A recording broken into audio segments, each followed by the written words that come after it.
चलिए, तो आज का जो टॉपिक है बेटा ध्यान से समझना, वो है आपका इक्विवेलेंट वेट। ओके समझना सर। बहुत इंपॉर्टेंट है बेटा इक्विवेलेंट वेट। डेफिनेशन समझिएगा इक्विवेलेंट वेट की। The equivalent weight of a substance is the number of parts by weight of substance that combine with और डिस्प्लेस डायरेक्टली और इनडायरेक्टली। कितना बेटा? 1.008 parts by weight of hydrogen, 8 parts by weight of oxygen और 35.5 parts by weight of chlorine और 108 parts by weight of silver. अब आप कहेंगे sir इतने और क्यों लगा दिया आपने? ठीक है ना, वो ओनली सिर्फ और इसलिए लगा दिए क्योंकि जो हमारा आईआईटी की बात कर रहा है, नीट की बात कर रहा है, क्वेश्चन जब आएगा तो ओनली सिर्फ क्लोरीन का पूछ सकता है, सिल्वर का पूछेगा आपसे, ऑक्सीजन के रेस्पेक्ट में पूछेगा या फिर हाइड्रोजन के रेस्पेक्ट, इन्हीं चार के रेस्पेक्ट में भी क्वेश्चन आपसे पूछेगा, इससे बाहर क्वेश्चन आपसे नहीं पूछेगा। तो ये चीज है। अब वो क्या है कि वो कंबाइन भी हो सकता है और क्या हो सकता है बेटा, डिस्प्लेस भी हो सकता है। तो अब देखो हो सकता है हाइड्रोजन लिया जाए, चाहे H लिया जाए या फिर आपका H2 लिया जाए, तब भी आपको वेट कितना लेना है बेटा? 1088 ही लेना है। तो जो 1088 है इसको अप्रोक्सीमेट में कितना लेंगे हम लोग? 1 ले लेंगे। क्यों? क्योंकि ओनली सिर्फ किस लिए बेटा? कैलकुलेशन को इजी करने के लिए। ठीक है बेटा। और ऑक्सीजन चाहे वो O2 हो या फिर ऑक्सीजन हो, तब भी हम कितना लेंगे बेटा? इतना ही लेंगे। ठीक है, ऑक्सीजन ही माना जाएगा दिस वन। तो इसलिए मैंने ये डेफिनेशन में आपको यूज किया गया है। ठीक है, चलिए एक बार डेफिनेशन को पढ़ो, नोट करो, और कोई डाउट आता तो बताइए बेटा। पहले एक बार समझो, डेफिनेशन को समझिएगा, उसके बाद कोई डाउट आता तो पूछो। क्योंकि देखो ये कॉन्सेप्ट बहुत इंपॉर्टेंट है, रिडॉक्स रिएक्शन में यूज करूंगा मैं, और रिडॉक्स रिएक्शन से भी इस बार 2 क्वेश्चन आए हुए बेटा, बहुत ही आसान क्वेश्चन आए हैं, ये मान लीजिए। 10th में आपने पढ़ा होगा थोड़ा बहुत। ठीक है, अब समझो बेटा ध्यान से। तो कितना ध्यान रखना है आपको? हाइड्रोजन होगा तो कितना लेना? 1.008 लेना है, यानी 1 लेना है। ऑक्सीजन होगा तो कितना लेना बेटा? 8 पार्ट्स। क्लोरीन होगा तो 35.5 और सिल्वर होगा तो कितना? 108। अब जैसे सपोज समझिएगा क्या होता है, इसी को हम इक्विवेलेंट वेट बोलते हैं। जैसे मान लीजिए सपोज सल्फर डाइऑक्साइड, समझना बेटा, कंसेप्ट समझो पहले। सल्फर डाइऑक्साइड, अब सल्फर डाइऑक्साइड में सल्फर का वेट कितना होता है बेटा? 32। मैंने आपको बोला था कि मिनिमम आपको 20 तक एटॉमिक वेट याद होना चाहिए। 32। अब इस ऑक्सीजन का वेट कितना हो गया बेटा? 32। कितना हुआ? 32 है ना। तो 32 ऑक्सीजन में कितने? इस 32, ये क्या 32, तो 1 ग्राम में कितना होगा बेटा? 32/32 कितना? तो देयर फोर 8 पार्ट्स में कितना होगा बेटा बताओ? तो 1 into 8 हो जाएगा क्या? 8 ग्राम। बोलिए। तो इसका मतलब यहाँ पे आपने देखिएगा क्या कि इक्विवेलेंट जो वेट आ गया, इक्विवेलेंट वेट ऑफ सल्फर कितना आ गया बेटा? 8 आ गया। अब आप कहेंगे सर इससे क्यों नहीं लिया? क्योंकि आपको पता है डेफिनेशन किसके अकॉर्डिंग चलनी बेटा, रूल को थोड़ी ना चेंज कर सकते हैं। और एग्जांपल समझिएगा, और समझो, देखो SO3 समझना बेटा, सल्फर का कितना बेटा? 32। यहाँ पे कितना हो गया? 3 ऑक्सीजन है तो 3 इंटू 16 कितना हुआ बेटा? 48। करेक्ट। तो 48 ग्राम में कितना हुआ बेटा? 32। तो 1 ग्राम में कितना होगा? 32 अपॉन 48। आपसे कितना पूछ रहा है? 48। तो कितना लोगे? 32 अपॉन 48 इंटू 8 कितना हो जाएगा? 6, है ना। तो इसको सॉल्व करेंगे कितना आ जाएगा बेटा? देखो ये 16/3 आ जाएगा, 16/3। ये आ गया किसका वेट? ये इक्विवेलेंट वेट ऑफ क्या आ गया? सल्फर आ गया। अब आपसे फिर 8 क्यों लिया मैंने? According to definition this one. समझे? और देखो एक और एग्जांपल समझो, H2S, हाइड्रोजन का कितना हुआ बेटा? यहाँ पर 2 हो गया। सल्फर कितना हुआ? सल्फर कितना हुआ? 32। तो 2 से कितना बेटा? 32। 1 से कितना होगा बेटा? 2/2। ठीक है ना। तो कितना हो जाएगा? 16। तो सल्फर का कितना हो गया इक्विवेलेंट वेट? 16। 1 क्यों लिया समझ में आ गया मैंने? 16 बोलिए 1 क्यों लिया, समझ में आया ये वाला? समझा बेटा? ये बहुत मतलब बेसिक चीज बता रहा हूँ। चलिए इसको नोट करो बेटा। Okay good.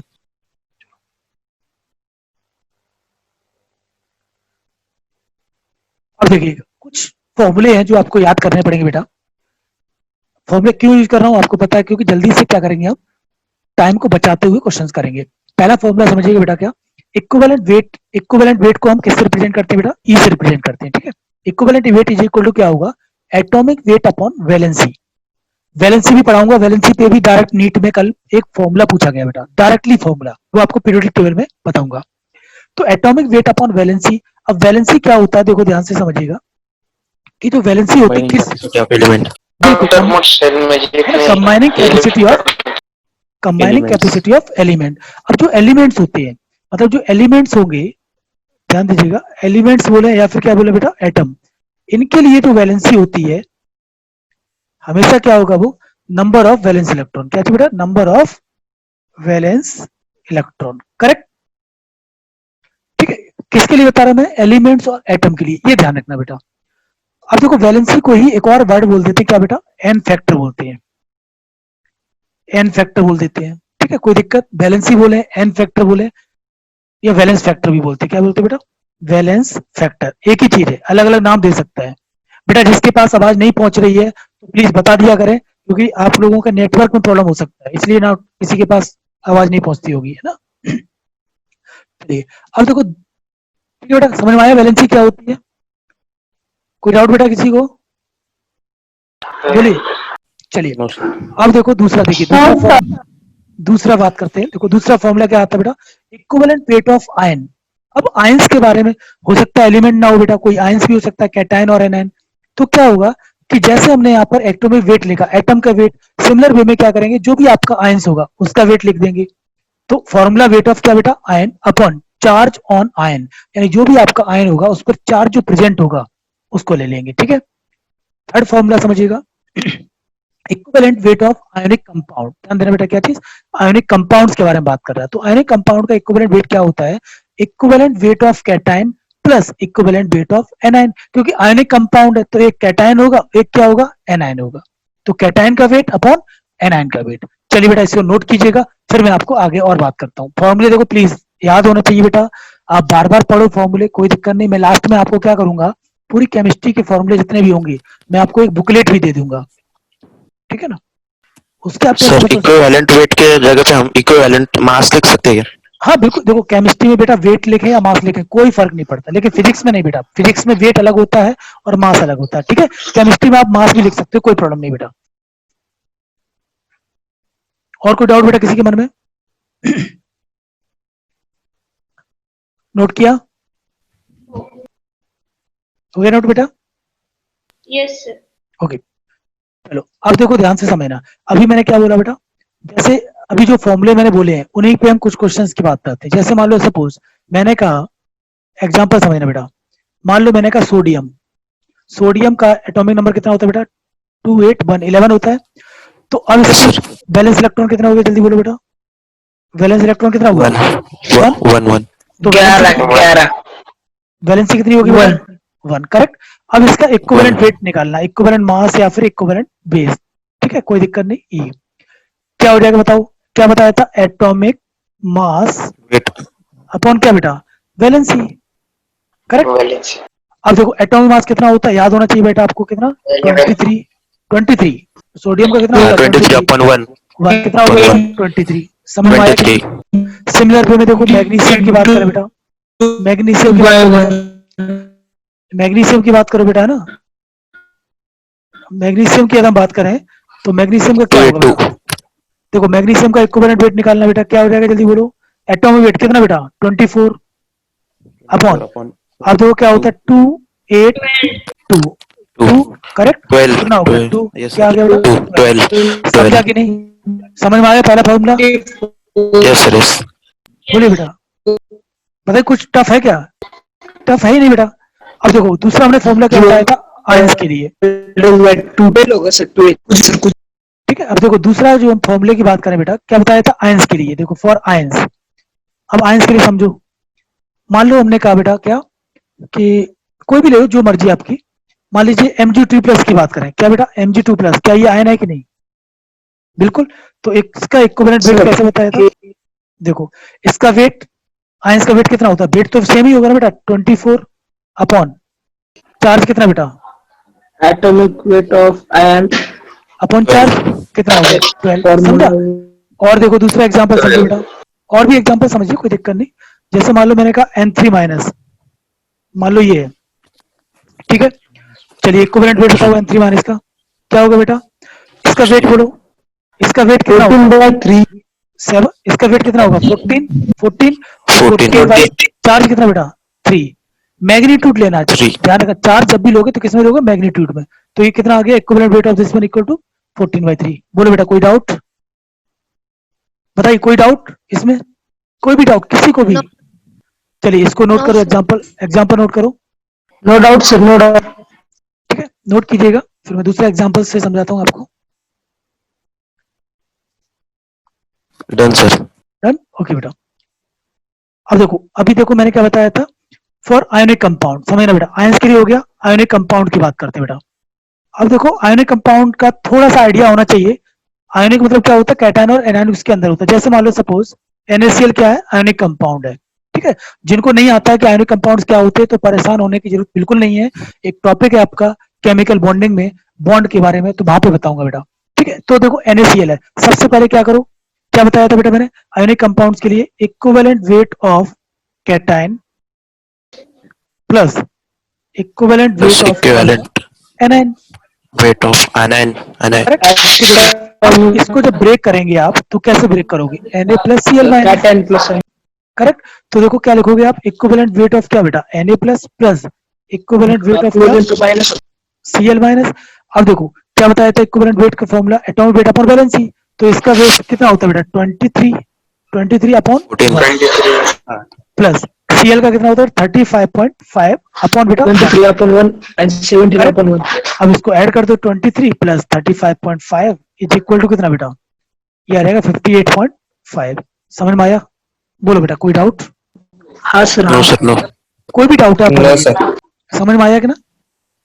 और भी एग्जांपल ले सकते हो, जैसे मान लो सपोज सल्फेट की बात करें, SO4 2 माइनस, इसका हमें इक्विवेलेंट वेट निकालना बेटा। तो देखो कैसे करोगे, चार्ज कितना इस पर, देखो टोटल चार्ज कितना बेटा 2, चार्ज कितना है यहाँ पर 2, यानी वैलेंसी क्या हो गई 2 हो गई। अब देखो अब देखो इसका मास निकाला, ध्यान देना, मास निकालना कितना बेटा, सल्फर का कितना बेटा 32 प्लस 4 यहाँ पर ऑक्सीजन है 4 इंटू 16, तो कितना हो गया 96। तो इक्विवेलेंट वेट क्या हो जाएगा बेटा 96 अपॉन 2 दैट इज 48। ये आ गया आंसर। Done sir. डन। अब चलो एक एग्जांपल देता हूं मैं आपको करने के लिए। चलिए इसका बताइए बेटा, इक्विवेलेंट वेट आपको बताना है, equivalent weight of aluminium sulphate Al2SO4 taken thrice. Aluminium sulphate का इक्विवेलेंट वेट आपको बताना है। देखते हैं कितने लोग कर पा रहे हैं। देखिए बेटा कोई दिक्कत नहीं, देखो बहुत सिंपल है, इसको ब्रेक करेंगे तो क्या होगा, Al3 plus plus 3SO4 2 minus, याद कीजिएगा। अब देखो यहाँ पे कैटायन कौन कौन सा हो गया बेटा, कैटायन कौन सा हुआ Al3 प्लस, इससे मतलब नहीं कितने हुए, ठीक है। एनायन क्या हुआ बेटा, एनायन हो गया आपका SO4 2 माइनस। तो क्या बताया था, equivalent weight of ionic compounds क्या हो जाएगा, इक्विवेलेंट वेट ऑफ क्या बेटा, cation plus equivalent weight of anion, ठीक है बेटा, यानी equivalent weight of Al2SO4 taken thrice, इसका करना है। तो कैटायन का कितना हो जाएगा बेटा बताइए, इसका एल्यूमिनियम का कितना होता है एटॉमिक मास 27, तो 27 अपॉन चार्ज कितना बेटा 3 प्लस इक्विवेलेंट वेट ऑफ अभी बताया था 96 अपॉन 2, तो अब आप 3 से कितना होगा 9 प्लस कितना बेटा 48, कितना हो गया देखो, क्या 57 आ रहा है क्या बेटा, देखो ये आंसर आएगा बेटा, ठीक है। समझा बेटा, कोई डाउट? नेक्स्ट हम बात करें बेटा, नेक्स्ट जो फैक्टर आता है अपना कौन सा आता है बेटा, equivalent weight of acid and base. हमने कल क्या पढ़ा था आपको, है ना, सिंपल के लिए पढ़ा दिया था, आयंस के लिए पढ़ा था और आयनिक कंपाउंड्स के लिए। अब हम बात कर रहे हैं equivalent weight of acid and base. तो क्या होता है, equivalent weight equal to base same क्या चीज, मॉलिक्यूलर वेट अपॉन क्या चीज बेटा, वैलेंसी, और वैलेंसी ही को क्या बोल दिया गया, बेसिसिटी और एसिडिटी। अब यहाँ पे समझो थोड़ा सा क्या चीज, कि एसिडिटी क्या होती है और बेसिसिटी क्या होती है, वो चीज आपको पता होनी चाहिए। बेसिकली क्या होता है देखो बेटा, अगर हम बात करें तो समझना ध्यान से, यदि हम बात करें जैसे बेसिसिटी, ये जो बेसिसिटी की बात कर रहा है यहाँ पर, ठीक है, ठीक है बेटा, ये जो बेसिसिटी की बात कर रहा है या फिर क्या किसके बारे में बात करेगा, एसिडिटी के बारे में बात कर रहा है, ठीक है, समझना ध्यान से, एसिडिटी के बारे में बात कर रहा है। तो ये क्या है, एक तरह का वैलेंसी ही बात कर रहा है, ठीक है, वैलेंसी या फिर क्या बोल सकते हैं इसको बेटा, वैलेंस फैक्टर, ठीक है, वैलेंसी या फिर क्या, वैलेंस फैक्टर। अब देखो क्या होता है, समझना ध्यान से बेटा, ठीक है ना, चीज को समझो, वैलेंसी या फिर वैलेंस फैक्टर। अब ये जो एसिड है, ध्यान देना बेटा, एसिड के लिए क्या होता है, फॉर एसिड के लिए जो एन फैक्टर होता है, एन फैक्टर बोला जाए या फिर क्या बेटा, वैलेंसी, करेक्ट, एक ही चीज है बेटा, वैलेंसी बोले, एन फैक्टर बोले या फिर वैलेंस फैक्टर, तो उसे क्या बोलते हैं, बेसिसिटी। क्या बोलते हैं बेटा, बेसिसिटी। ध्यान रखिए किसके लिए वर्ड यूज किया गया, बेसिसिटी, ये आपका एसिड के लिए वर्ड यूज किया गया, ठीक है ना। अब देखो बात करें बेसिसिटी होती क्या है, सबसे बड़ी बात कि एसिड में क्या होता है कि नंबर ऑफ रिप्लेसेबल, ध्यान दीजिए बेटा, क्या चीज, रिप्लेसेबल H प्लस आयन, यानी कितने H प्लस आयन रिमूव हो सकती है, रिप्लेस हो सकती है, that is called the basicity of क्या, ठीक है ना, एसिड के बारे में बात करेगा। सिमिलर वे में बात करें तो ये जो बात करें दूसरा जो फॉर बेस के लिए आपका यूज किया गया टर्म, क्या चीज, एसिडिटी, ठीक है, एसिडिटी टर्म जो यूज किया गया है, और इसी यही क्या होता है बेटा, एन फैक्टर होता है, या फिर वैलेंसी फैक्टर की बात करें या फिर वैलेंस फैक्टर, तो क्या होता है, नंबर ऑफ क्या चीज, रिप्लेसेबल OH आयन, क्या बेटा, OH आयन के बारे में बात करेगा। ये चीज आपको दिमाग में रखनी पड़ेगी, एक बार देख लो, फिर कोई डाउट हो तो बताइए बेटा, कोई भी डाउट आपके मन में आ रहा है तो प्लीज पूछिएगा, ठीक है बेटा। तो एसिडिटी और बेस के लिए क्या वर्ड यूज करते हैं हम लोग, एसिडिटी यूज करते हैं, और एसिड के लिए क्या यूज करते हैं, बेसिसिटी करते हैं, ठीक है। तो सिंपल सी बात है, यानी कि हम क्या होता है कि एसिडिटी क्या होता है, number of replaceable OH ion की बात करें, या फिर रिप्लेसेबल तो आयनाइजेबल हाइड्रोक्साइड की बात कर सकते हैं, ठीक है ना। तो इसे हम क्या कहते हैं, एसिडिटी की बात कर सकते हैं, या फिर हम सिंपल हम बात करें, ये भी लिख सकते हैं आप, क्या चीज, नंबर ऑफ आयनाइजेबल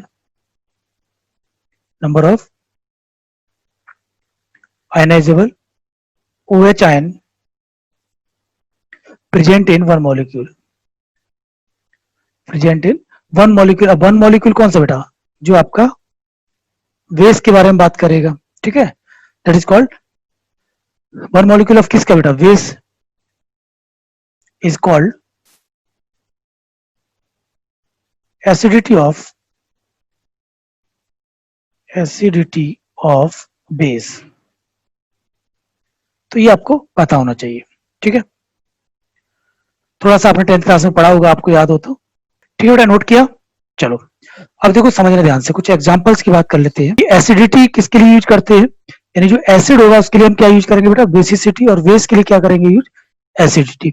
अब जो एसिड होगा तो एसिड का मतलब क्या होता है, बेसिसिटी, बेसिसिटी क्या होता है बेटा, एन फैक्टर, और एन फैक्टर होता है वैलेंसी फैक्टर बोल सकते हैं या फिर वैलेंस फैक्टर बोल सकते हैं। अब देखो क्या होता है बेसिसिटी, कि कोई भी मॉलिक्यूल आपको दिया गया है, मतलब एसिड दिया गया, उसमें से कितने H प्लस आयन आप रिप्लेस कर सकते हैं, that is called basicity of acid. और जो एसिड होता है, सॉरी बेस होता है, बेस की जो एसिडिटी होती है, एन फैक्टर होता है, वो क्या होता है कि कितने number of OH ion present in the molecule, ठीक है, दैट इज कॉल्ड एसिडिटी। या फिर कितने OH आयन रिप्लेस हो सकते हैं, ये बात कर सकते हैं, या फिर कितने H प्लस आयन कंबाइन कर सकता है, कंबाइन करने की बात, या फिर OH आयन रिप्लेस करने की बात कर सकता है। अब देखो क्या होता है कि जैसे मान लो सपोज एग्जांपल की बात करें, बहुत ही सिंपल है, समझना ध्यान से बेटा। मान लो मैं बात कर रहा हूं, कोई भी एग्जांपल आपकी मर्जी वो एग्जांपल आप ले सकते हैं। जैसे मान लो सपोज कोई हमने एसिड ले रहा दो चार, और इधर उसका क्या चीज लिख रहा हूं बेटा, बेसिसिटी, बेसिसिटी बोला जाए, या फिर क्या होता है, इसी को हम लोग जनरली क्या मान के चलेंगे बेटा, एन फैक्टर, किसके लिए, एसिड के लिए, करेक्ट। जैसे मान लो HCl की बात करें, ठीक है, तो यहाँ पे कितना होगा बेटा, 1, इधर कितना होगा, HNO3 की बात करें, कितना होगा, 1, H2SO4 की बात करें, कितना होगा बेटा, 2, इसी तरह से H3PO4 की बात करें, कितना होगा बेटा, 3। अब देखो कैसे किया, समझो बेटा, जैसे HCl है, अब HCl को ब्रेक किया तो क्या हो गया, H प्लस और Cl माइनस, तो कितने H प्लस, एक ही H प्लस की बात करेगा। सिमिलर वे में HNO3 समझो, HNO3 को ब्रेक किया तो H plus plus NO3 minus, correct, ये H प्लस। इसी तरह से H2SO4 की बात कीजिए आप, इसको ब्रेक करेंगे तो कितना हो जाएगा बेटा, 2H plus plus SO4 2 minus, correct. Similar way में H3PO4 की बात कर लेते हैं, 3H प्लस प्लस क्या हो जाएगा बेटा, PO4 3 माइनस। ये सब आपको बताया था मैंने, रेडिकल में लिख के दिया था, जो कि आपको आने चाहिए, ठीक है।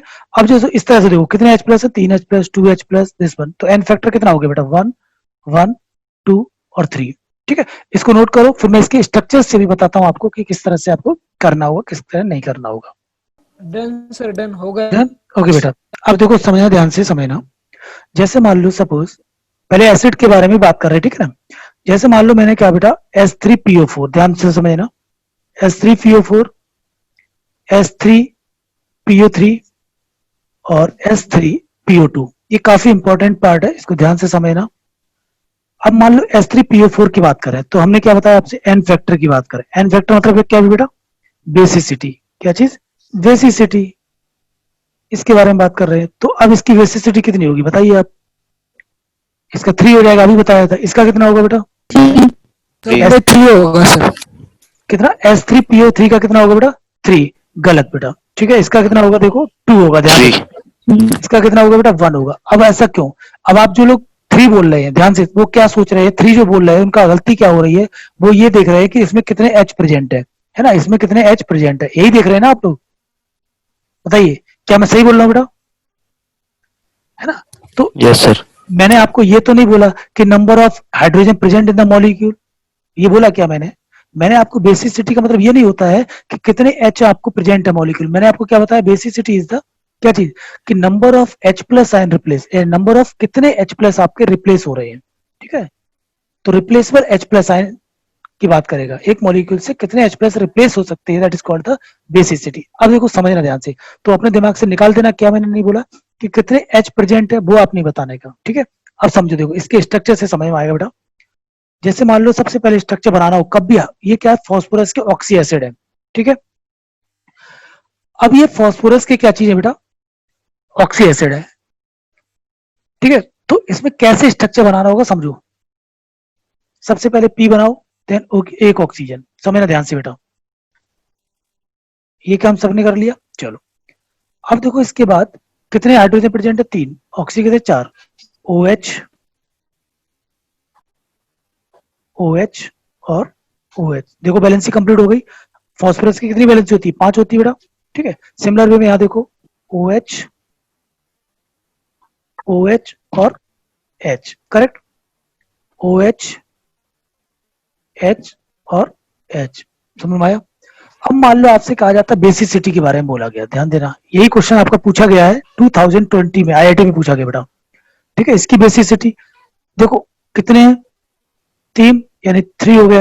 यहाँ पे कितना बेटा, 2, कितना हो गया 2, यहाँ पे कितना 1, ठीक है। मैंने ये नहीं बोला कि कितने आपके क्या चीज प्रेजेंट है, H प्रेजेंट है, नहीं बेटा, मैंने क्या बोला, रिप्लेसेबल हुआ H, रिप्लेसेबल H की बात करें तो देखो यहाँ पे ध्यान दीजिएगा कि यहाँ से जो रिप्लेस हो सकती है, एक तो ये वाला रिप्लेस हो सकता है बेटा, एक ये रिप्लेस हो सकता है और एक ये रिप्लेस हो सकता है, तो कितने हो गए 3। यहाँ पे ओनली सिर्फ एक ये हो गया एंड दिस वन, करेक्ट। तो यहाँ पे कितने हो गए, 2 हो गए। सिमिलर वे में यहाँ पे कितना रिप्लेस हो रहा था, 1। तो इस तरह से आपको ध्यान में रखना बेटा, ये काफी इंपॉर्टेंट पार्ट है। ये आपका अभी 2020 में जो सितंबर में जेई हुआ उसमें आपका आया हुआ क्वेश्चन है, ठीक है ना। तो ध्यान रखना है यहाँ पर कि इसकी बेसिसिटी कितनी होगी। बहुत लोग गलत करते हैं, तो प्लीज ये आपका क्या हो गया, 3 है तो इसको क्या बोल सकते हैं हम लोग, यहाँ पे ट्राई बेसिक बोल सकते हैं। कैसा एसिड है ये, ट्राई बेसिक। और ये कैसा बेटा, डाई बेसिक। और ये क्या है, एक, तो यानी कि मोनोबेसिक एसिड, मोनोबेसिक एसिड, ठीक है। चलिए प्लीज इसको नोट करिएगा, बहुत सिंपल है। मैं इसके बाद और भी चीजें बताता हूँ, आप कहेंगे सर ये क्यों नहीं है, वो भी मैं बताऊंगा। चलिए नोट करो इसको, एक नोट करके पॉइंट भी दिखाऊंगा मैं आपको अभी। सर एसिड कैसे पहचानेंगे? एसिड कैसे पहचाने, क्या बेटा 10th क्लास में आपने एसिड बेस सॉल्ट पढ़ा होगा, तो एसिड में क्या बताया कि जो H प्लस देता है वही एसिड होता है ना। अरे एक चैप्टर था ना आपका एसिड बेस सॉल्ट, तो उसमें एसिड के बारे में क्या बताया था, अच्छा बताओ आप। कम से कम ये तो बताया होगा ना आपको कि H प्लस जो देते हैं वो क्या होते हैं, एसिड होते हैं। तो यहाँ पे जो H प्लस देगा ना, ये भाई जब इसको ब्रेक करोगे तो कैसे टूटेगा ये आप बताओ। H प्लस दिया था अभी कि नहीं, 3 H प्लस आए, एक यहाँ से देगा, एक यहाँ से देगा, एक यहाँ से देगा, तो क्या हो गया, ये एसिड हो गया। इन जनरल, मतलब जनरल डेफिनेशन क्या होती है एसिड की, जब उसको पानी में डिसॉल्व करते हैं तो वो H प्लस देता है, और जो OH आयन देता है वो क्या होता है, बेस होता है इन जनरल। देखो एक ट्रिक बताऊंगा मैं आपको, सर हो गया। हो गया। चलो अब देखो अब तो आप कहेंगे सर ये क्यों नहीं रिप्लेस हुए, तो देखो क्या होता है, मैं उसके लिए भी बता देता हूँ आपको, कोई दिक्कत नहीं है। अब देखो कहेंगे सर कैसे, कौन से रिप्लेस कर रहे होंगे, क्या ध्यान रखना पड़ेगा, तो मैं उसके लिए एक नोट करके पॉइंट लिखा देता हूं, और ये मान लीजिए आपको बहुत अच्छी ट्रिक है, ये हमेशा काम आएगी कहीं पर भी है, ठीक है ना, ये ध्यान रखना पड़ेगा आपको। तो लिख सकते हैं हाइड्रोजन एटम, ठीक है ना, attached with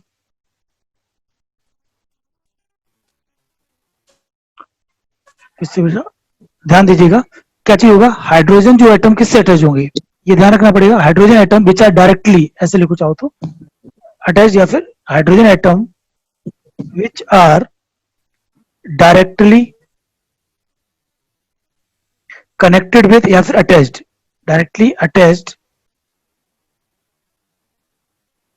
directly attached with group elements of group, sorry, attached with element of group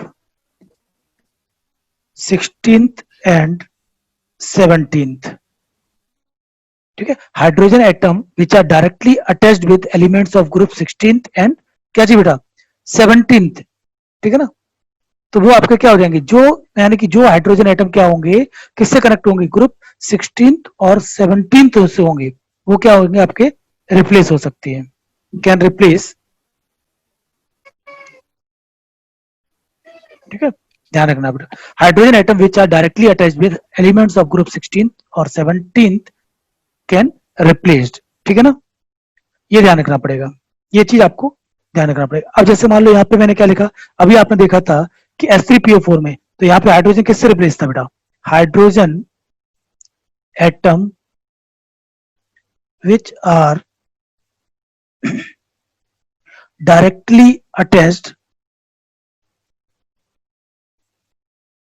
directly attached with किससे, attached with phosphorus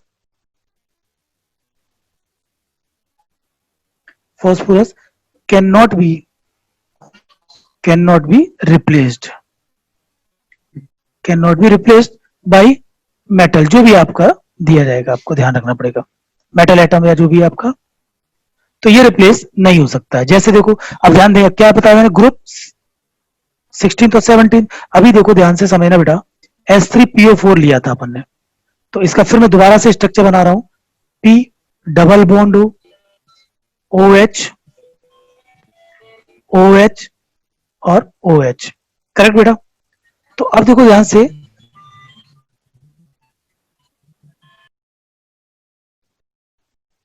समझे, तो इस तरह से समझो बेटा ध्यान से, तो ये स्ट्रक्चर आपने बना लिया है।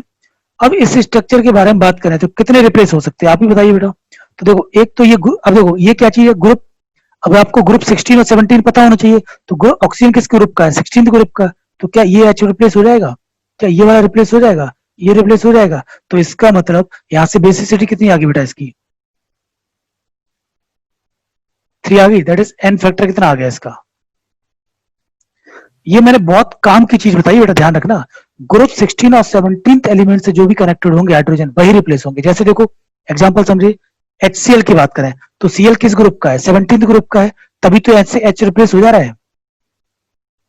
कितना रिप्लेस हुआ, एक रिप्लेस हुआ कि नहीं हुआ बेटा, समझे, नोट करिए इस पॉइंट को, काफी इंपॉर्टेंट पॉइंट है ये, हमेशा काम आएगा, पूरी इनऑर्गेनिक में काम आएगा बेटा। मतलब सर सिर्फ 16 और 17 बिल्कुल बेटा, ये ट्रिक है, ग्रुप से ही एलिमेंट रिप्लेस होंगे क्या? बिल्कुल बेटा, ऑक्सी एसिड की, जब भी ऑक्सी एसिड की बात की जाएगी तो ग्रुप 16 और 17 से जो हाइड्रोजन कनेक्टेड होंगे वो रिप्लेस होंगे, है ना। अभी और एग्जांपल्स मैं आपको लेके बताऊंगा, चिंता मत करो। एक्चुअली चाहे बेसिसिटी बोले, एसिडिटी है क्या चीज बेटा, एन फैक्टर है, सिंपल फॉर्मूला क्या होता है, molecular weight upon n factor, तो बेसिसिटी को ही हम लोग क्या बोल देते हैं, एन फैक्टर की तरह से यूज किया जाता है, ठीक है, ध्यान रखना। तो कभी कभी जैसे हम लोग याद नहीं रहता तो एन फैक्टर तो याद रहता है, सिंपल फॉर्मूला की molecular weight upon n factor, तो जो बेसिसिटी होती है उसी को हम लोग क्या मानते हैं बेटा, एन फैक्टर मानते हैं, ठीक है, नोट किया बेटा।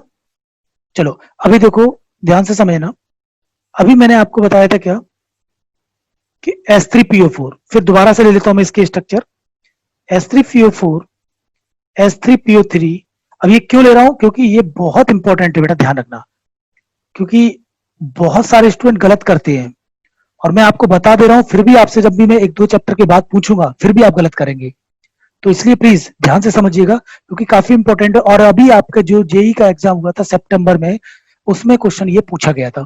तो देखो इसका नाम भी मैं लिख देता हूँ, कोई दिक्कत नहीं बेटा। इसका जो नाम होता है ये होता है हाइपोफॉस्फोरस एसिड। क्या नाम बेटा? हाइपोफॉस्फोरस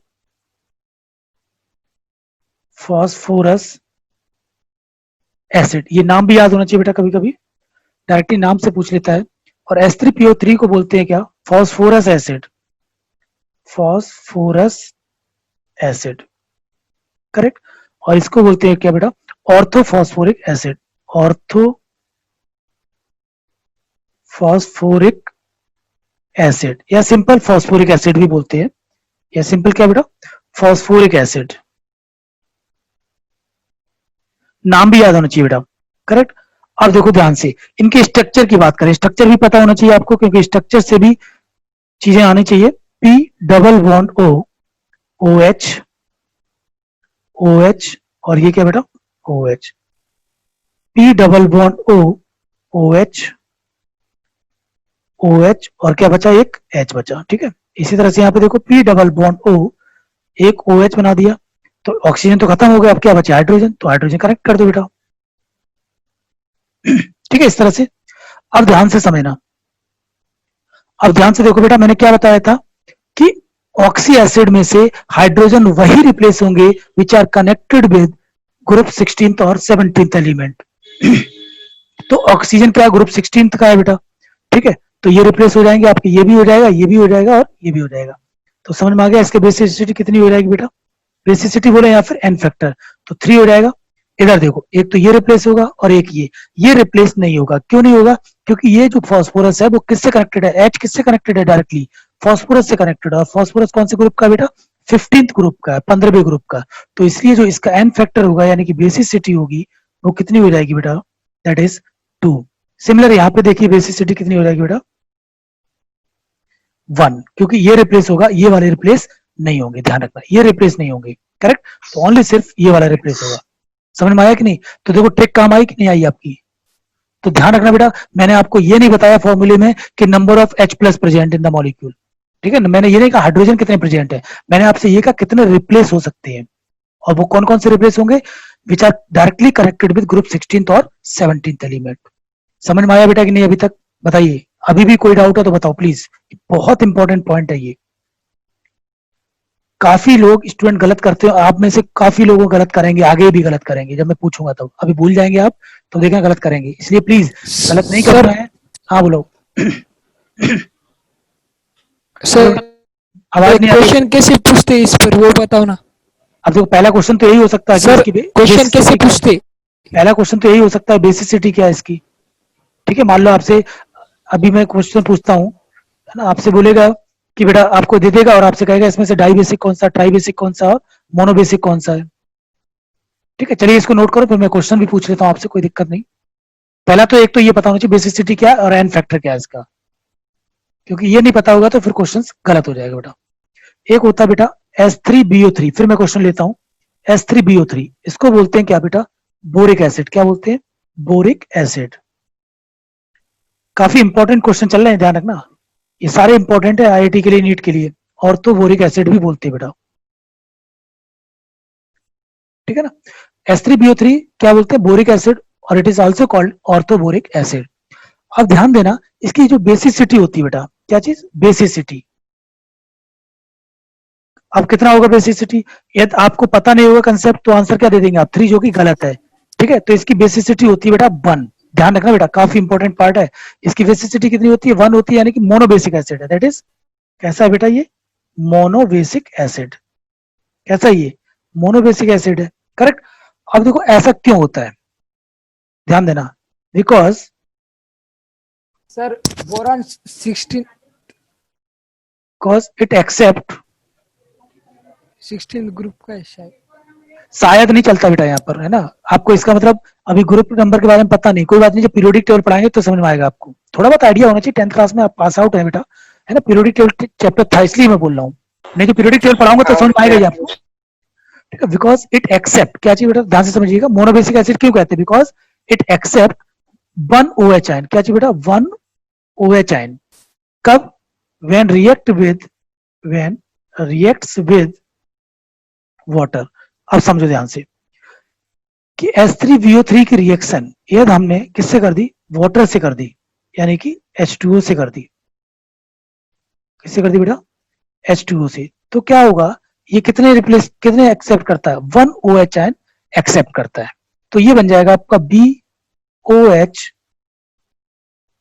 ठीक है ना, माइनस, ठीक है, इस तरह से BOH का होल 4 माइनस, ये इस तरह से बन जाएगा। प्लस क्या बन जाएगा बेटा, क्या चीज, अब आप देख लीजिए, ये बनेगा आपका, समझ लीजिए ध्यान से, क्या बन जाएगा, BOH का होल 4 माइनस। इसने कितने एक्सेप्ट किए, एक ही तो एक्सेप्ट किया ना बेटा, समझ रहे हो ना, कितना एक्सेप्ट किया। तो इसका मतलब बेसिसिटी क्या होती है। अब एक और देखो, हम टर्म्स बना देता हूं, ध्यान देना, अब और एक क्लियर हो जाएगा। क्या होता है, it is the number of replaceable क्या चाहिए बेटा, H प्लस आयन, और क्या चाहिए, नंबर ऑफ, ध्यान दीजिएगा, number of OH ion acceptable, correct, यानी कितने number of H plus ion replace हो सकते हैं, या फिर कितने OH आयन एक्सेप्ट कर सकता है जो भी acid, that is called the basicity of acid. तो यहाँ पर कितने OH आयन इसने कितने एक्सेप्ट किए, एक OH आयन एक्सेप्ट करता है। तो इसलिए ध्यान रखना कि बोरिक एसिड जो होता है वो कैसा होता है, मोनोबेसिक एसिड होता है। बहुत इंपॉर्टेंट है, 90% 80% स्टूडेंट गलत करता है, तो प्लीज इसको दिमाग में रखो बेटा, काफी इंपॉर्टेंट पार्ट है। चलिए नोट करिए इसको, चाहे आप याद रखें या फिर आप समझें, जो भी है, जैसे भी है, बट गलत नहीं होना चाहिए आपका क्वेश्चन।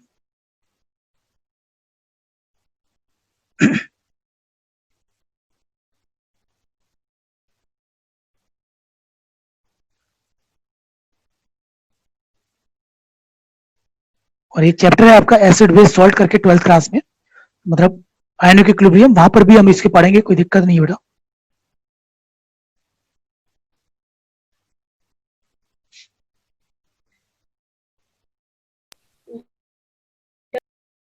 बट 10th क्लास में थोड़ा बहुत पढ़ा है, इसलिए मैं आपको थोड़ा ये बता रहा हूँ, और ये बताना भी जरूरी है क्योंकि टॉपिक में छोड़ नहीं सकता बेटा, टॉपिक एक्चुअली आया है तो आपको पढ़ना ही पड़ेगा। सर हाँ बेटा सर, बोलो।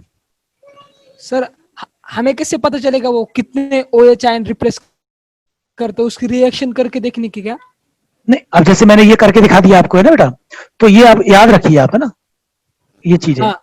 अब याद रखना हर जगह, देखो अब मैं क्यों बता रहा हूँ आपको, इसीलिए तो पढ़ा रहा हूँ ना बेटा, कि जिससे कि हम बता सकें आपको ये चीजें होती हैं। ये देखा गया ना एक्सपेरिमेंटली, हम लोग सारी चीजें एक्सपेरिमेंट तो नहीं कर सकते, लेकिन हमें जो बुक्स में दिया है, साइंटिस्ट ने बताया, वही चीज बात कर सकते हैं। तो ये मैंने आपको बता दिया कि H3PO3 कैसे होता है ना, और क्यों होता है, रीजन भी बता दिया। तो आपको बस इतना ही ध्यान रखना है कि कैसा होता है, मोनोबेसिक होता है। अब वो क्यों होता है, उसका रीजन मैंने आपको ये बताया कि एक ही OH आयन आपका क्या हो सकता है, यहाँ से बताइए, एक ही OH आयन क्या कर सकता है ये, ठीक है ना, एक्सेप्ट कर सकता है। तो इसको अब देखो, इसी रिएक्शंस की बात करें तो समझ में आया बेटा, नोट किया। अब देखो, अब क्या है कि जैसे मान लो, सपोज मैंने एग्जांपल दिया, समझना बेटा, समझना, एसिड लेता हूं कुछ में, अब इनके हम बेसिसिटी के बारे में फिर दोबारा से पूछता हूं, तो अब प्लीज गलत नहीं करना।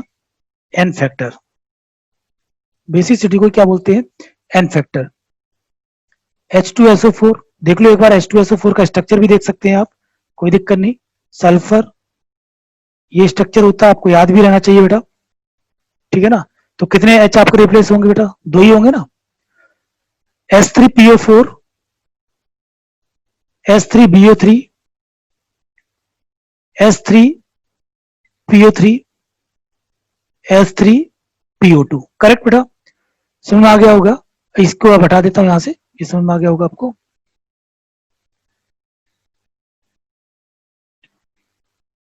ठीक है, और यहाँ पर हम क्या इसके पूछते हैं, इक्विवेलेंट वेट भी पूछ रहे हैं बेटा, ठीक है, इक्विवेलेंट वेट भी आपको बताना है। तो अब इक्विवेलेंट वेट देखो, समझो, बताइए बेटा, H2SO4 का, या फिर और भी हम एग्जांपल ले सकते हैं, जितने आप बोलेंगे उतने एग्जांपल ले सकते हैं, कोई प्रॉब्लम नहीं बेटा। बताइए इसका एन फैक्टर कितना होगा बेटा, 2 कितना होगा एन टू होगा फैक्टर, सर। 2 होगा, ठीक है। और S3PO4 का कितना होगा बेटा, 3, करेक्ट। इसका कितना होगा बेटा, S3PO3 का 1, बिल्कुल सही। S3PO3 का, S3PO3 बोलो बेटा, 1 फिर गलत कर रहे हैं आप, 2। अभी जस्ट बताया, देखो अभी मैंने बोला था कि नहीं आपसे, अभी जस्ट बोला था कि आप लोग गलती करेंगे, और देखो गलती कर रहे हो। अभी 10 मिनट भी नहीं हुए, गलती कर रहे हो आप लोग, समझ रहे हो ना। अब देखो इक्विवेलेंट वेट की बात करें तो मान लीजिए इसका मास कितना बेटा, m मान लिया मैंने, तो इसका आंसर कितना हो जाएगा, m/2। सिमिलर वे में इसका बात करें तो कितना हो जाएगा, इसका मास मान लो जो भी हो, m माने चलते हैं अपन, तो m बाई कितना हो जाएगा 3। इसका कितना हो जाएगा बेटा, m/1। m मतलब मॉलिक्यूलर वेट ऑफ क्या, H3PO3 जो भी आपको दिया है, m/2। सिमिलर वे में क्या हो जाएगा बेटा, m/1। सिमिलर वे में क्या हो जाएगा, m/1। अभी देखो बार बार गलती कर रहे हो तो प्लीज, अभी मैंने बोला था कि गलती नहीं करनी है, काफी इंपॉर्टेंट पार्ट है ये वाले, बताया था कि नहीं अभी जस्ट, और फिर भी आप गलती कर रहे हो। चलिए इसको नोट कीजिए बेटा, गलती नहीं करनी है, फिर मैं पूछूंगा कभी ना कभी, फिर गलत करोगे आप। बोल के देखो, मैं बोल भी रहा हूं फिर भी गलत करोगे आप, तो प्लीज इस पॉइंट को ध्यान रखिएगा। मैं चाहता हूं कि आज ऐसी तरह से ध्यान रखिएगा कि फ्यूचर में कभी गलत ना हो। एम यहां पर देखो बेटा कांस्टेंट नहीं है, एम जो भी मॉलिक्यूल ले जाएगा उसका क्या होगा, मॉलिक्यूलर मास होगा, करेक्ट। नोट करो बेटा, कुछ और एग्जांपल्स लिखता हूं। एसिड, ठीक है, जैसे कि मान लीजिएगा एसिड में ले रहा हूं आपका क्या, HCl अभी लिया था आपने, अब मैं दूसरा ले रहा हूं नाइट्रस एसिड, क्या बेटा, नाइट्रस, ध्यान दीजिएगा मैं नाम भी लिखता जा रहा हूं साथ में, नाइट्रस एसिड। नाइट्रस एसिड का फॉर्मूला होता है बेटा क्या, HNO2, क्या होता है, HNO2। और जब इसको ब्रेक करेंगे तो देखो कैसे होता है ब्रेक, ध्यान दीजिएगा। HNO2 यानी एक्वस मतलब क्या होता है, पानी में डिसॉल्व करते हैं, ठीक है, तो ये ब्रेक होगा H+ और NO2 में। तो इसका बेटा बेसिसिटी कितनी हो जाएगी, इसकी 1 हो जाएगी, क्योंकि यहाँ पर कितना रिप्लेसबल है बेटा, ओनली सिर्फ 1, ठीक है ना। इसी तरह से दूसरा एसिड हम लेते हैं इथेनोइक एसिड, कौन सा बेटा, इथेनोइक एसिड। अब इथेनोइक एसिड का फॉर्मूला क्या होता है बेटा, CH3COOH, ये ध्यान रखना। इसको भी हम ब्रेक करते हैं CH3COOH को एक्वस में, एक्वस का मतलब वाटर, ठीक है ना। तो ये कैसे ब्रेक होगा, CH3COO- और H+। तो यहां पर भी बेटा इसकी बेसिसिटी कितनी आ गई, दैट इज 1, करेक्ट। 1। इसका मतलब ये सब दोनों के दोनों कैसे हो गए, मोनोबेसिक हो गए, ठीक है। और भी एग्जांपल लेते हैं, जैसे भी बताया था मैंने सल्फ्यूरस एसिड, दूसरा लेता हूं सल्फ्यूरस एसिड, कौन सा बेटा, सल्फ्यूरस एसिड। इसका फॉर्मूला होता है H2SO3, ध्यान देना बेटा। इसको ब्रेक करते हैं H2SO3 एक्वस में डिसॉल्व करेंगे, तो ये जो आपका ब्रेक होगा किसमें, 2H+ आयन प्लस SO3 2-, ठीक है बेटा। इस तरह से आप इक्विलिब्रियम भी दिखा सकते हैं आगे। तो इसका वेसिसिटी कितनी होगी बेटा बताइए, इसकी जो वेसिसिटी होगी वो कितनी होगी 2, क्योंकि 2 यहाँ पर रिप्लेस पर हो रहे हैं। इसी तरह से कार्बोनिक एसिड, मैं नाम भी लिखता जा रहा हूं साथ में, कार्बोनिक एसिड। इसका फॉर्मूला होता है बेटा H2CO3। तो H2CO3 को फिर हमने पानी में ब्रेक किया, तो ये आपका 2H+ प्लस CO3 2-, तो इसकी वेसिसिटी कितनी होगी बेटा, दैट इज 2, तो डाइबेसिक हो गया। तो सिमिलर वे में एक और एग्जांपल लेते हैं, ऑक्जेलिक एसिड। ऑक्जेलिक एसिड, ये सब लिखना मैं बता चुका हूं ऑलरेडी पिछले लेक्चर्स में आपको, H2C2O4, ठीक है। तो इसको ब्रेक करेंगे H2C2O4। पिछले लेक्चर्स को बेटा प्लीज रिवाइज करते रहो चीजों को, ऐसा नहीं है कि भूलना नहीं है किसी को, समझ रहे हो ना। भूलते जाओगे तो फिर कोई प्रॉब्लम नहीं, सब आपका बेकार होता जाएगा बेटा। आगे समझोगे पीछे का भूलोगे तो गलत है, रिवाइज करते रहिएगा, कोई डाउट आता है तो पूछते रहिए बेटा, ठीक है। तो इस तरह से ये आपने देखा मोनोबेसिक हो गया, ये आपका डाई बेसिक हो गया, ठीक है। इसी तरह से हमने अभी बताया क्या, H3PO3 की बात कर ले, सॉरी PO4 की बात कर लेते, यानी फॉस्फोरिक एसिड। तो कैसे ब्रेक होगा ये बेटा, अभी बताया था आपको। इसको ब्रेक करेंगे किसमें, 3H+ प्लस PO4 3-, तो इसका वेसिसिटी कितना हो जाएगा बेटा, दैट इज कितना 3, ट्राई बेसिक। चलिए इसको भी नोट कर लीजिए आप, और आपके मन में कोई भी डाउट आता है तो प्लीज पूछो आप। बेटा गलत नहीं होना चाहिए, ध्यान रखना, बहुत इंपॉर्टेंट चीज मैं बता रहा हूं आपको, और आपको देखो बताता भी जा रहा हूं साथ साथ, पेपर में अभी जस्ट आया हुआ है, और कई बार नीट में भी, मेडिकल में भी, IIT में, कई बार किसी भी कॉम्पिटिटिव एग्जाम में पूछा गया ये। हाँ बेटा बोलो। हम इसका स्ट्रक्चर फॉर्मूला लिख के नहीं कर सकते क्या? कर सकते हो, लेकिन कितने स्ट्रक्चर आपको याद होने चाहिए ना बेटा, आपको याद भी तो होना चाहिए ना सारे स्ट्रक्चर। आप गलत सलत बनाओगे तो मतलब नहीं है ना, जैसे मैंने अभी स्ट्रक्चर जो बनाए हैं तो वो स्ट्रक्चर याद रखने पड़ेंगे आपको, है ना। थोड़ा बार बार प्रैक्टिस करोगे तो आ जाएंगे, ऐसा नहीं कि नहीं आएंगे, बट उनको दिमाग में तो रखना पड़ेगा ना, अपनी मर्जी से कोई नहीं बनाना, समझ रहे हो ना।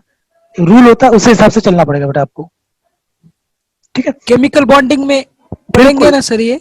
केमिकल बॉन्डिंग में पढ़ेंगे, हाँ केमिकल बॉन्डिंग के लास्ट में मैं आपको एक टॉपिक लूंगा जिसका नाम होगा ऑक्सी एसिड, या फिर पीरियोडिक टेबल में भी बता दूंगा, कोई दिक्कत नहीं। केमिकल बॉन्डिंग में नहीं तो पीरियोडिक टेबल में बता देंगे लास्ट में, तो वहां पे इसके स्ट्रक्चर्स ड्रॉ करना बताऊंगा मैं आपको, नाम भी लिखना बताऊंगा, कैसे नाम लिखते हैं, कैसे स्ट्रक्चर ड्रॉ करते हैं, ठीक है, सारी चीजें बताएंगे। पर अभी भी देखो बहुत सारी चीजें बता सकता हूँ, लेकिन क्या चीजें आपको पता नहीं वो चीजें, तो जब तक बेस क्लियर नहीं होगा तब तक मैं आगे बता नहीं सकता ना, समझे बेटा, इसलिए तो वन बाई वन आगे चीजें आती रहेंगी, बताता जाऊंगा मैं। चलो ध्यान से, अब देखो क्या है, एसिड के बारे में हमने बात कर ली, अब हम बात कर रहे हैं किसके बारे में बेटा, बेस के बारे में, ठीक है ना, बेस के लिए बात करें। अब बेस के लिए जो एन फैक्टर होता है,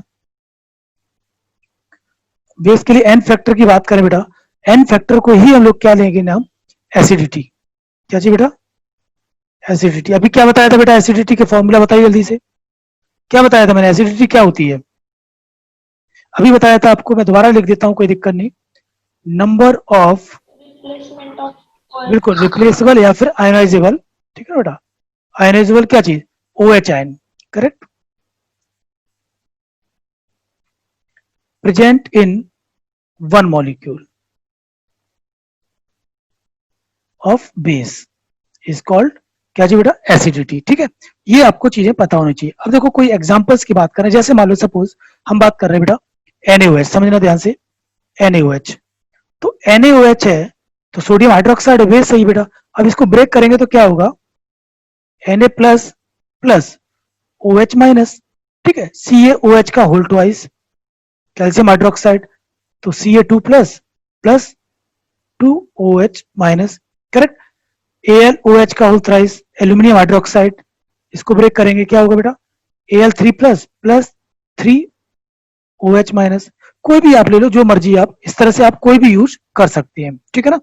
अब देखो इसके एन फैक्टर की बात करें, यानी कि इसके एसिडिटी के बारे में बात करें, एसिडिटी बोले या फिर क्या बोले बेटा, एन फैक्टर, तो एन फैक्टर कितना आएगा इसका बताइए जल्दी से, इसका कितना आ जाएगा बेटा 1, इसका एन फैक्टर कितना आ जाएगा बेटा, एन फैक्टर मतलब एसिडिटी, दैट इज 2 आएगा ना बेटा, देखो दिस वन 2, और इसका कितना आएगा 3, ये कितना आ जाएगा बेटा 3, सॉरी, समझो बेटा, कोई डाउट हो तो बोलो जल्दी से। तो इसका तो ये कैसा होगा, ट्राई, ये कैसा होगा बेटा, ट्राई एसिडिक बेस हो गया, ये कैसा होगा, ट्राई एसिडिक बेस, और इसको क्या बोलेंगे, डाई एसिडिक, और इसको क्या बोलेंगे बेटा, मोनो, ठीक है ना, मोनो एसिडिक। तो ये बहुत आसान है बेटा, है ना, टफ नहीं है, बहुत सिंपल है, तो बस ध्यान से समझिएगा, नोट करो इसको। जैसे मान लो कोई कंपाउंड है AXBY, इसको कैसे ब्रेक करना है, A कितने यहाँ पर X, ये वाला चार्ज प्लस में जाएगा, by plus plus by B minus, कितना माइनस, X माइनस। इसी तरह से मान लो ये ले लिया आपने A2B3 ले लिया, इसको ब्रेक करो बेटा, 2 क्या A3 plus, correct, plus 3B कितना माइनस, 2 माइनस, समझा कि नहीं। अब सिमिलर वे में इसी को देखिए आप, AlOH का होल थ्राइस, इसको ब्रेक करना है, तो Al के पास कितना, कुछ भी नहीं, तो Al आ गया, ये वाला कहां जाएगा, इसके ऊपर साइड जाएगा, 3 प्लस प्लस OH कितने 3, तो 3, इस पे कुछ है क्या, यहाँ पर नहीं है, 1 ही है ना, तो 1 इस पे चला जाएगा माइनस, समझा कि नहीं बेटा, बोलो बेटा समझ में आया, प्लीज रिप्लाई करा करो बेटा ना, समझ में आया कि नहीं। समझ गए सर, समझ गए। ओके बेटा, और कोई डाउट बेटा इसमें, किसी को भी डाउट हो तो बताओ। चलिए ओके, आगे बढ़ते हैं बेटा, आप बेटा नोट कर लिया आपने, नोट कर लिया तो प्लीज बताइए, आप आगे बढ़ते हैं। Yes sir. ओके चलिए, आप देखो क्या है, ध्यान से समझ, बायो, अच्छा बायो का लिंक आ गया क्या, बट बायो का लेक्चर तो हो गया ना आपका टाइम टेबल के अकॉर्डिंग, चलिए कोई बात नहीं, बायो का लेक्चर है तो आप बायो का लेक्चर लीजिएगा, कोई प्रॉब्लम नहीं, ठीक है बेटा। बट देखो फिर मैं आज रिक्वेस्ट कर रहा हूँ आपसे, प्लीज जो रेडिकल आपको बताए थे स्टार्टिंग में वो आप प्लीज पढ़ के आइएगा। तो आज एसिड और बेस बहुत बहुत इंपॉर्टेंट चीज मैंने बताई है बेटा आपको कंपटीशन के हिसाब से, और उसमें सबसे ज्यादा जो इंपॉर्टेंट है मैं फिर बोल दे रहा हूँ, कौन से, H3PO3, H3PO4 और H3PO2 और एक आपका H3BO3, ये आपके काफी इंपॉर्टेंट है, ध्यान रखना, इनको आपको दिमाग में रखना पड़ेगा बेटा आप जो भी करना चाहे कैसे भी करें, कंसेप्ट मैंने बता दिया है। अब जो कुछ लोग याद रटना चाहते हैं तो रट लें, और कंसेप्ट के साथ याद रखना है तो कंसेप्ट के साथ याद रखें, लेकिन गलत नहीं होना चाहिए। ठीक है बेटा, ओके, थैंक यू, कल मिलते हैं फिर आपसे। Thanks for watching my chemistry channel. Please like, share and subscribe. For more updates, press the bell icon. Thank you.